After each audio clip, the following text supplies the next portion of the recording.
Okay, Patrick, I've had a read through your intro and MBP1. Um, First thing, so what I've highlighted in yellow tends to be ideas and expression, and then red is grammar or word choice or a few queries about actual wording. Now, I think we need to just reconsider your title for a start. Remember, go back to the resource that's on sector, because I gave you various ideas there. You've got to be foregrounding the creators of the texts. So just go back, have a look. It should be something like compare and contrast how the authors of The Great Gatsby and War Dogs position the readers to or to portray their ideas of the corruption of the American dream. So something along those lines. Now, don't start a formal text response with a question like, what is the American dream? Now, Patrick, you seem to have sort of slightly forgotten what the introduction needs to be doing. Remember, we use the communications model. So who produces what for whom, how, why, when, and where, with what effect. You don't have to talk about the target audience, but you do need to make sure that you show understanding of the setting, the social historical context. And I think for both of these, that's really important because you've got War Dogs. I haven't seen it, so you actually do need to tell me, when is it set? What war is it set against the background of? And similarly, as we did with our original essays on The Great Gatsby, it's really important that you are showing understanding of the setting. So you need to tidy up your introduction as well. Now, again, remember, this is a thematic comparison, not a, we are using the techniques as evidence, but you don't need to set these out in your introduction, so I've crossed that out. Use those words to address these aspects, okay?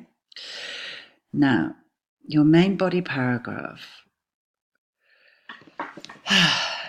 For both Fitzgerald and Phillips, society's obsessions with materialism and wealth has meant that the American dream is not achieving a better life, so that's editing required here, but acquiring material wealth. Now, your evidence isn't backing up what you're saying here, Patrick. You're saying that and also, I thought in your introduction, you talk about how the ideals have been corrupted and is only achievable through corrupt means. You're not showing, Tom and Daisy haven't achieved the dream through corrupt means. Gatsby did. So I think this part you're going to have to rethink.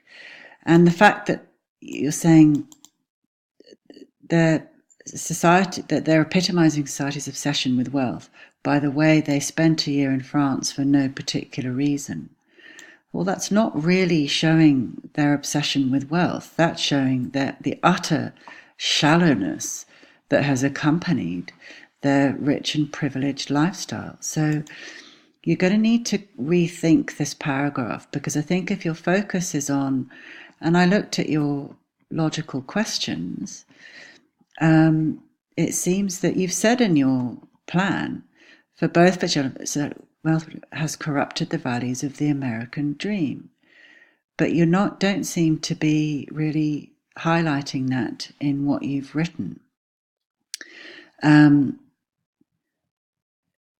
So you need to just rethink this a little bit. Now here, you need to insert a comparative. So I think you need to be talking here about how Gatsby has had to achieve material wealth through corrupt means in order to try to achieve that American dream. Comparatively, Packers and derivative. Now, don't use got involved. That's just not very sophisticated. Become involved or become embroiled in the international arms build business. Now, remember, I haven't seen the film, so you've put quotation marks because it was not about being pro-war but pro-money. Now, are those direct quotes from the film? In which case you need to make that clear. So what you're saying here, that it was a choice, not a moral choice to defend their country, and therefore all that is supposedly upheld by the American dream, or was it purely to make money for themselves? So again, remember, take a step back from the text and think, what is that director really saying? Now you go on. For Fitzgerald, social and class barriers prevent certain individuals from achievement without reverting to corrupt processes. So now you're coming on to Gatsby. But now it's just expression. Editing is not good here. East Egg is home to the... So this is the use of setting, and you haven't made that clear. Is home to the old money families. You don't need to keep putting that into quotation marks, or just put it into inverted commas. Across the bay, the palaces of fashionable East Egg glitter along the water. And believe the nouveau riche are a factual imitation and that they are above them. You're getting confused here, that who's above who. What you're saying here is Gatsby's mansion is a factual imitation, which again highlights the idea that it is a facade. It's an imitation of the American dream, not the actual accomplishment of it. Furthermore, the lower class reside in the dumping grounds of the Valley of the Ashes, which is a byproduct of consumerism. But I'm not sure what the point is that you're making here. Is this about social stratification? Is this where you're showing how wealth, this is a society that is divided by wealth? In which case, say it. Furthermore,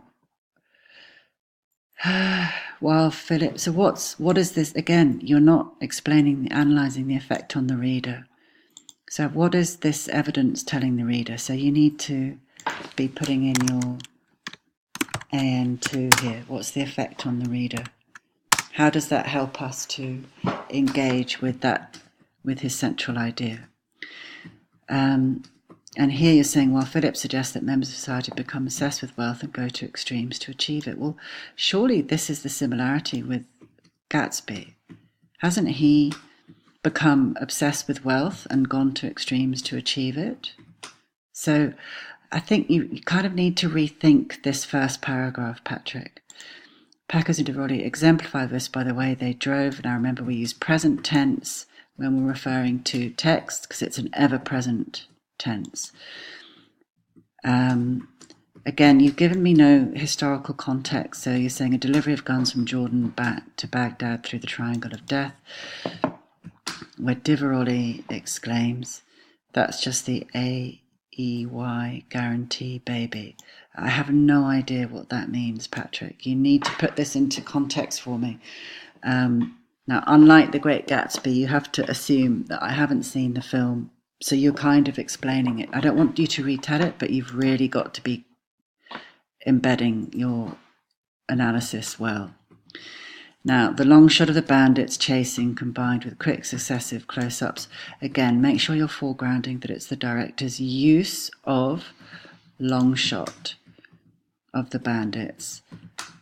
Well, how is that showing with the quick successive extreme close-ups as well as close-up shots that show the audience the sheer terror on the faces of the extreme lengths they go to secure a deal and thus more money for them.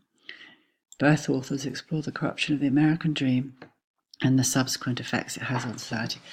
Your paragraph is not really progressing logically, Patrick. I think you need to do that, taking a step back and really think about the ideas, because you're slightly confused, and it's coming out because I'm slightly confused about what it is that you're saying. So if you're talking about the extents that they will go to achieve wealth, then I think you could be comparing either the extent that Gatsby goes to achieve wealth and how he's had to resort to corrupt means, or you could look at Tom and Daisy Buchanan's relationship and how she puts up with his infidelity and the suggested physical abuse in order to live the privileged life. So I'm happy to talk to you about this on Tuesday, but just have a really clear think about this, because it's not quite up to the standard that I know that you want to achieve. Okay?